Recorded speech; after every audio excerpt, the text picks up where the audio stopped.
Para el año de 1947, Pedro Infante ya era un artista que gozaba de cierta popularidad entre el público. En ese tiempo cobraba 25,000 pesos por película con los hermanos Rodríguez, y en sus giras o caravanas artísticas cobraba lo mismo que los demás cantantes con los que alternaba. Pero todo cambió cuando conoció a quien sería su representante y apoderado, entre los años de 1947 y 1949, al señor Antonio Matuk Mansur. Fue entonces que Pedro Infante tuvo sus mayores ingresos económicos, consiguiendo aumentar hasta 10 veces más sus ganancias. En su libro En la intimidad conmigo, María Luisa León recordaba cuando Pedro Infante acudió al lote de autos Chapultepec, pues en aquel lugar había visto un Cadillac que le interesaba comprar. Al llegar al lote de autos, de inmediato fue atendido por uno de los dueños, un señor casi de la misma edad del cantante, Antonio Matuk Mansur, un mexicano de origen libanés, quien se portó muy amable con el artista, le ayudó a conocer a fondo cada uno de los vehículos y esto permitió que tuvieran una muy buena conversación. Aunque Pedro Infante ya tenía algo de fama, los productores y empresarios no le pagaban muy bien, por lo que Pedro no contaba con el dinero suficiente para comprar el automóvil. Antonio Matuk tuvo la visión de reconocer que el gran carisma y el talento de Pedro Infante estaban siendo muy mal pagados.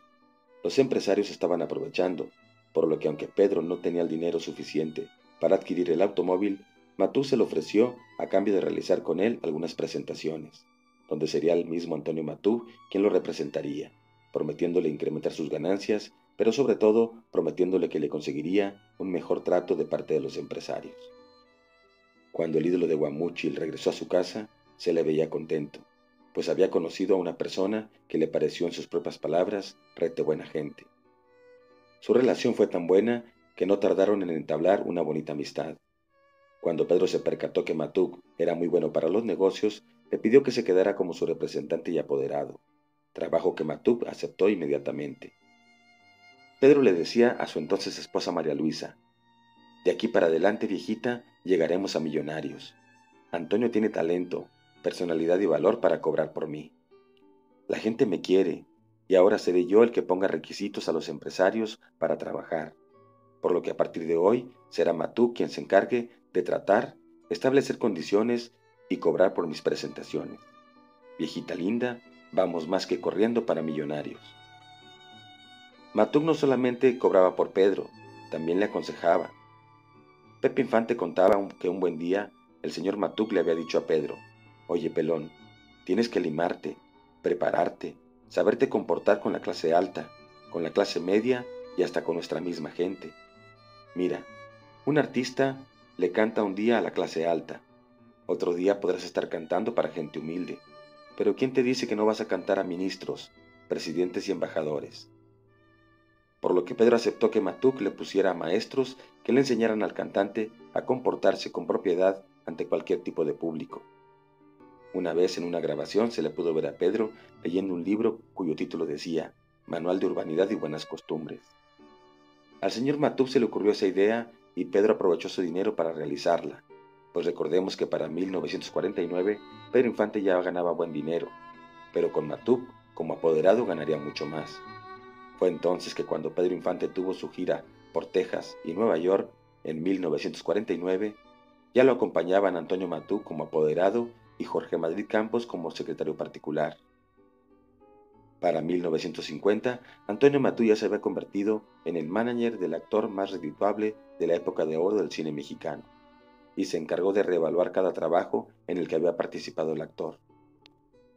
Pedro, al notar que con su representante estaba ganando mucho más de lo que alguna vez se imaginó, decidió poner en sus manos la mayor parte de las decisiones importantes de su carrera, así como la revisión de contratos y la adquisición de propiedades, convirtiéndose en su protector y apoderado legal.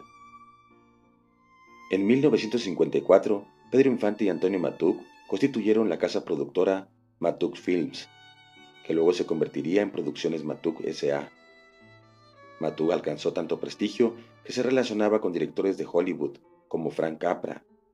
Conoció a Fidel Castro cuando Fidel estaba en México queriendo ser actor, y fue Matuk también quien trajo a México a Gabriel García Márquez. La vida de Matuk estuvo plagada de luces y sombras, leyendas, mitos y acusaciones mediáticas no probadas, ya que la justicia falló a favor del productor de cine al desestimar infundadas acusaciones de haberse quedado con la supuesta fortuna del ídolo de México. Cuando Pedro Infante fallece aquel 15 de abril de 1957, la mayor parte de su fortuna no pasó a manos de sus hijos, como sucede cuando una persona fallece. En este caso, la mayor parte de su fortuna quedó en manos de su apoderado Antonio Matuc. Antonio Matuc fue conocido por los admiradores de Pedro y por la prensa de aquella época como el gran defraudador del siglo, pues gracias a la confianza que el ídolo puso en él, logró quedarse con la mayor parte de su fortuna, después de aquel trágico accidente aéreo ocurrido en 1957. Cuando Pedro Infante ganó el Oso de Plata de Berlín como el mejor actor del mundo, fue Antonio Matuc quien lo recibiría, acompañado con el director Ismael Rodríguez.